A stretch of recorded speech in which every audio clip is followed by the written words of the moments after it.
my name is Camille and this is Camille's Dishes. Today I'm actually doing a little kitchen refresh renovation type thing. Our kitchen just has these plain painted walls, and they're just not a pretty color. You obviously can't really clean them well when something splashes on them, and you know, it's just time for something else. We don't want to do actual tile or another kind of backsplash just because the quality of this is like a laminate, and just overall the finishes in this house aren't really high enough level to want to spend that much money to do a nicer backsplash. So I purchased these Tic Tac tiles. Is this the right way? Yep.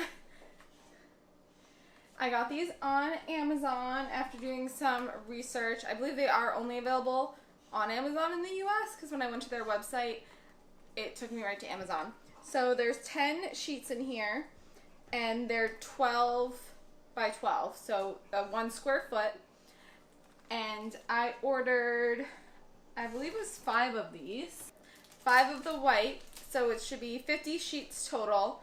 And then I ordered 1 set of these, which I'm going to do as an accent maybe around the sink, right here in this part, and then behind the stove, just to give it a little nice pop of color. I thought these were really fun. They kind of go with some of the other elements in our house. So I'm going to show you all the tools that I have. First is, I picked this up at Walmart, and I saw a few people using, or I saw one person. I saw one person using this to cut the tile. I watched a bunch, like 10 or so videos of different people installing peel and stick tiles, not all Tic Tac tiles, but different peel and stick tiles, just to kind of see what techniques they used, what tips they had, and that kind of thing. And I just really thought this would make the job a lot easier and less frustration. I have a level. A lot of people use a level to make sure that the tiles are all going in a straight line. I'm going to be using this and this paint scraper and a soft cloth just to kind of help smooth it out. It did look like it's pretty easy to do it with your hands, but this might just be helpful at some point. I also have an X-Acto knife, 2 different marking tools, and scissors, because we are going to have to cut around where the outlets go and need some options. Alright, so that's everything. I'm going to start working on it. Alright, so here's the before. I got to remove everything off the walls and scrub it all down. Kitchen's kind of like a U shape. And right now we just have a really bland, boring tan color. Hello, King.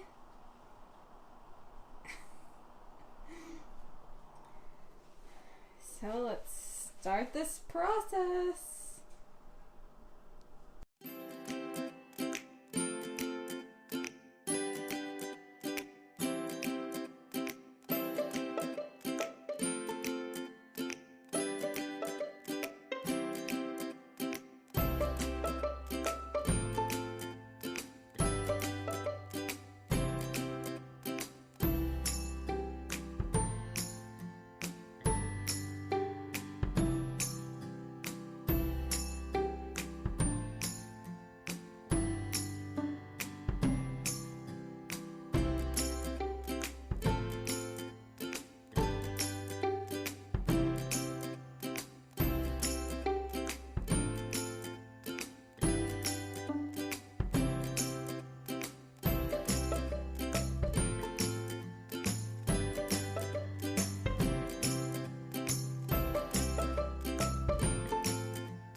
I removed all of the things on the walls. I moved the stove.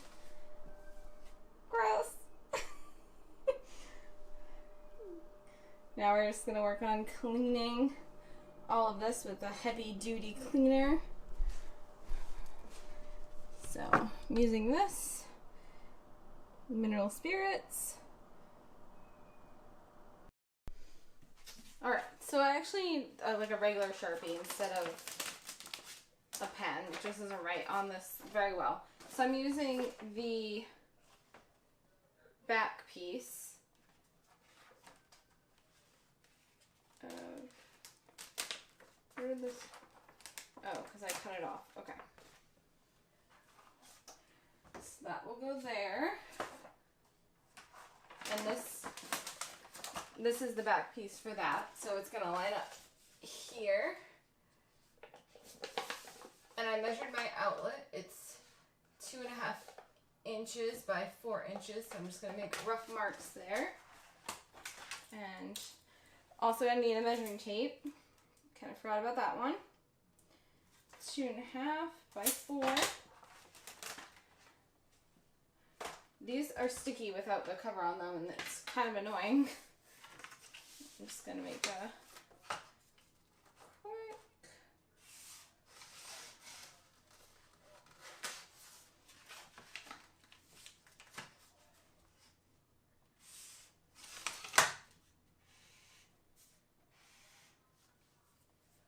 Okay.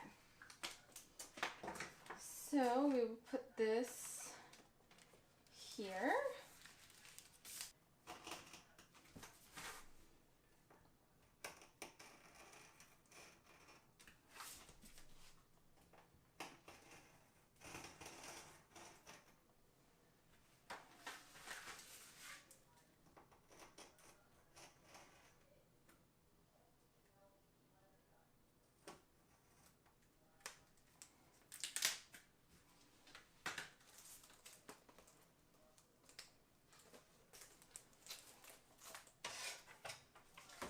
And then we can use this again here.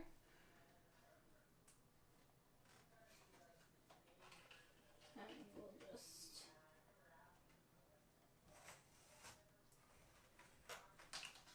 help with that cut. Let's see. I don't know, everyone in the videos made this look a lot easier than it is so far.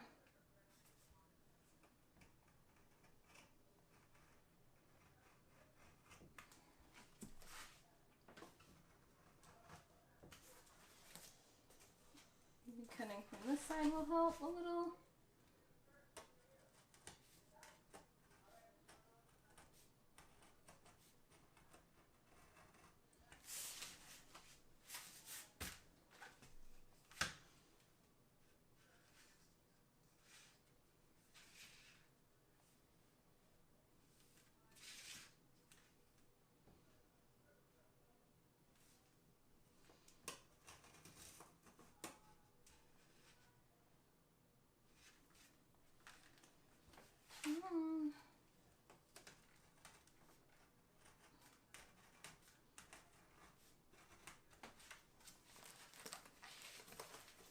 Alright, look at that. We did it. Okay. Yay!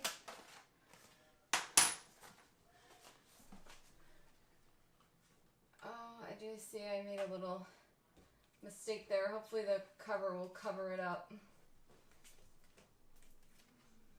Alright, cool. Yeah, I think the cover will cover that. I cut a little bit too far. Let's hope, because I will be able to see that if not. Okay, so far I've been at this for an hour and 15 minutes.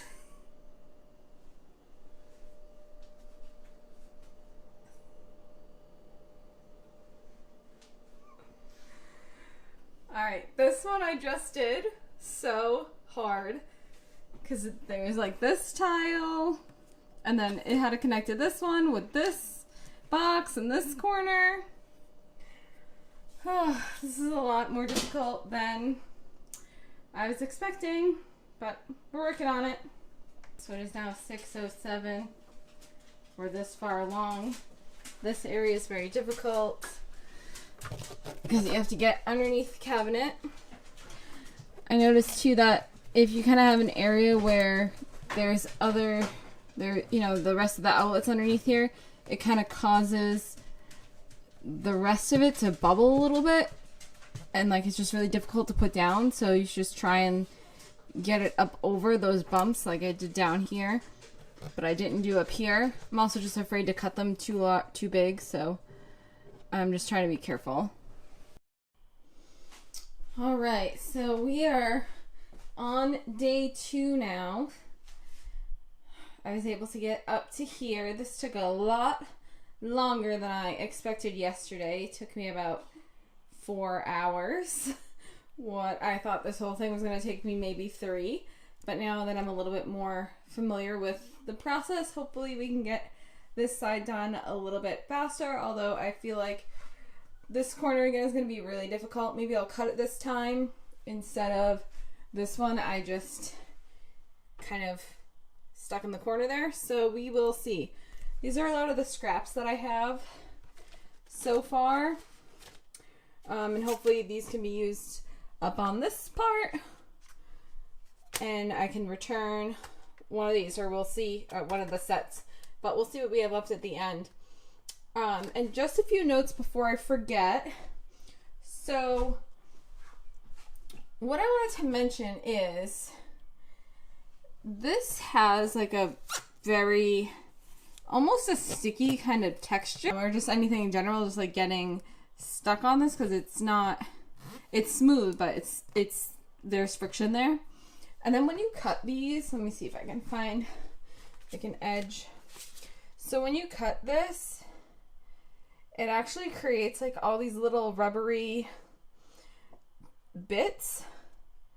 And this is with all 3 ways: the X-Acto knife, a regular pair of scissors, or this cutter. It just creates like all these little rubbery bits, and that's, you know, I don't know, it just makes a big mess. And yeah, that's about where we are. This didn't come out like super perfect because it got a little bit angled, but I think that's just the way the counter is and the wall. Or maybe it's because of how I did this section, but I think it's fine. We put stuff there, it's not a big deal. I might just put a little piece there so it blends in a little bit more. Yeah, here we are. Look at that, it looks so pretty. I want to show you this section in the corner, and this has been like a little bit hard. This is the longest point in the counter, right? So it's a deep counter. This has been extra difficult for me because I'm really small.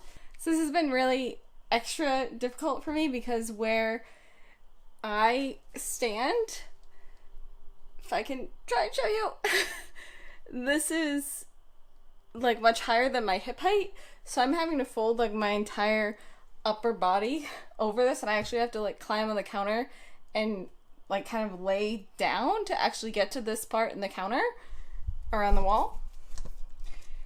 But one tip that I've realized is what I did was I took off the backing on just these pieces here and stuck them, and then I'll pull off the rest of it as I go. Instead of doing the peel back, I actually just ripped it off, and I think it works a lot better. I want to explain the best way that I found to kind of put these on, which is, so I cut out this, and so now this piece is a little bit difficult. It's going to be a little bit difficult to install. Those are my dogs. So what I'm doing is, just make sure you can see this. So I'm just going to pull off this bottom half here.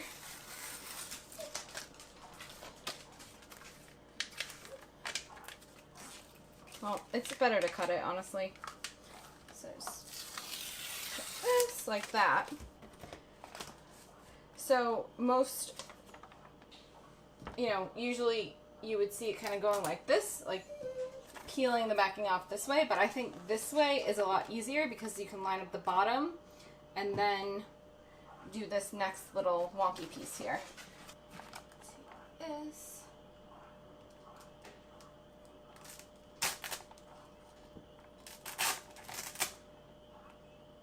These are really durable, but you still have to be a little bit careful to make sure you don't. Ooh, that piece just needs to be cut a little bit more.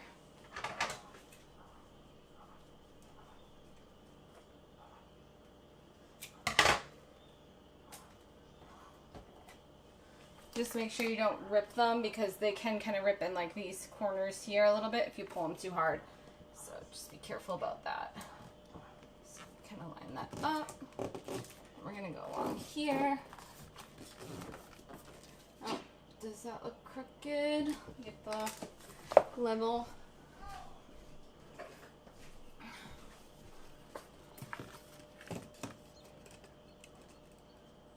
Yeah.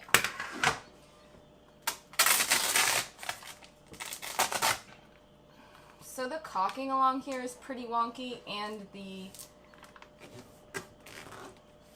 caulking is just all crappy. So I put it a little bit higher up on the other side, and this side it just kind of seems to be a little bit starting to come down a little bit. So you just gotta be careful and use the level to check.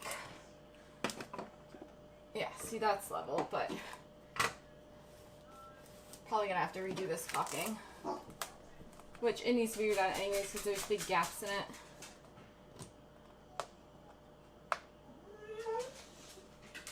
Let's see here.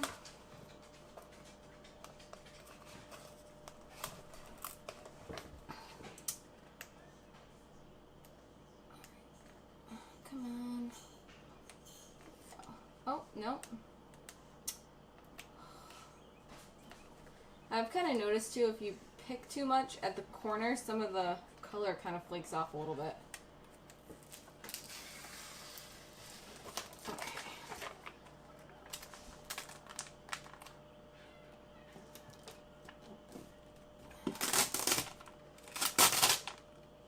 Oh, I feel like this should be out a little bit more. This way. Hold on.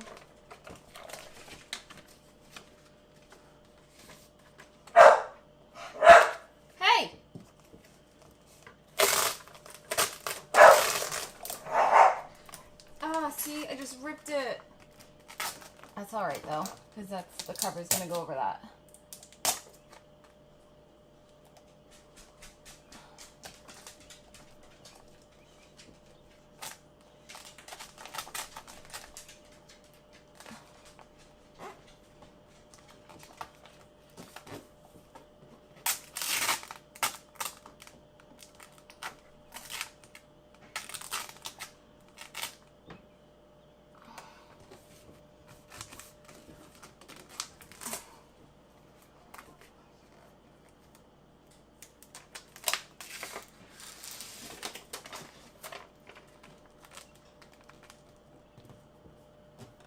I don't know, I feel like it's almost in the same spot.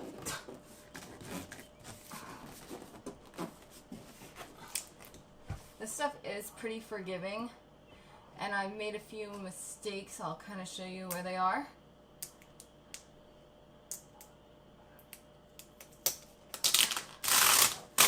And I'm sure I mentioned it before, I know it's not going to be perfect, and that's alright. It's for now, not forever.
So there we go.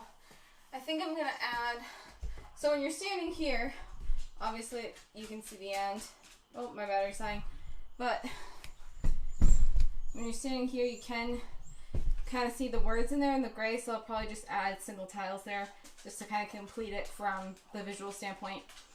So I am 5.5 hours in. I've completed the bottom portion, and now I need to complete the top. So let's see how long this will take to finish. I have two full packages left of this, but I'm going to see how many scraps I can use first.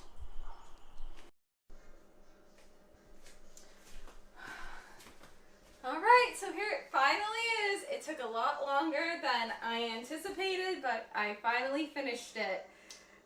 All of the tile is up, the little bits and pieces. Oh my god, I missed one little spot. It's okay, we'll do that later. Yep, all the little bits and pieces are filled in except for that one. All the faceplates are back on, everything's screwed back in. And yeah, let me give you an up close look. Starting here, I think I actually started in the wrong spot. I should have started in the hidden area, but this still looks fine to me. Just cut it a straight line. It's a little bit funny because the cabinet comes out a little bit more here than the counter, so I just went with the counter. Alright, we have a paper towel holder. This is where I usually put my dish rack. And so I'll give you an up close look here. This was an area I had to cut out. And this is really bothering me. This faceplate isn't straight. The box is crooked, but the work that I did is straight. And I think you can, only if you point it out. And like I said, there's going to be a dish rack here, but this looks a little bit more spread apart than it's supposed to be. Alright, so working our way over here, we're going to have to fix this trim because it's a little bit chipped. This was probably one of the easiest sections right along the sink. And I also the caulking too is going to have to be fixed in the future. Okay, so one thing that I really did not like about this process is when you cut these, it creates all these little rubbery bits. And these bits are now, I just cleaned and wiped down everything, but I can still feel them here. And I'm just afraid they're going to like get in our food. They're going to be like just flying around, like going down the sink. So I'm just going to have to, you know, really work on like wiping this all down again and again. I'm sure you can't see them, but they're like just all these little bits. I can feel them. So it's like when you cut the actual material, it just kind of rips along it and just creates these little bits. And I really don't like that. That's one thing I don't like. I curved the tile along here, and then over here I put the tile just mostly underneath just this spot. I had to put it right up against because I already had put this piece down. I didn't account for that, but that's okay. This wooden bit is gonna go right back up here, so you're really not gonna see that anyways. And so I chose the Moroccan tile as an accent, and this is 4 sheets, so it actually goes down further. And if I meant to explain if I hadn't before, this stove is gonna be replaced at some point. And a lot of stoves don't have this back panel. It just goes like flush up against the wall. So that way when that does happen, I've already accounted for that. Right, moving along. Again, curve that. I can see right there, it looks like there's a little mess up just visually, but that's a really dark corner. No one's gonna see that, especially like when you're from this perspective. And most people are much taller than me. I did make a mistake on this over here, but again, it's in a corner. It's not a big deal. And I was able to save a few sheets and some extra pieces, so if I do need to touch anything up, I'll have some on hand. And yeah, just the caulking is gonna have to be fixed. at some point. Yeah, but I think it looks really good. This whole bottom part was done these last 2 days. Oh, this is another thing. So this gray, I don't even know if you can see that on camera, but so the gray, what's supposed to be the caulk, if you kind of like pick it too much with your nail trying to get it off, it flakes off a little bit. So I really don't think you can see that, but there's kind of like a silver bit where the what's supposed to be like the paint or the caulking color kind of came off. But yeah, and then I just went down a little bit behind the fridge. And that is the whole thing. I'm really happy with it, and honestly I hope the pain of the whole project just is far from my memory in a few days. So I hope you like this little DIY kitchen refresh. Please like and subscribe if you did, and I'll see you on the next one.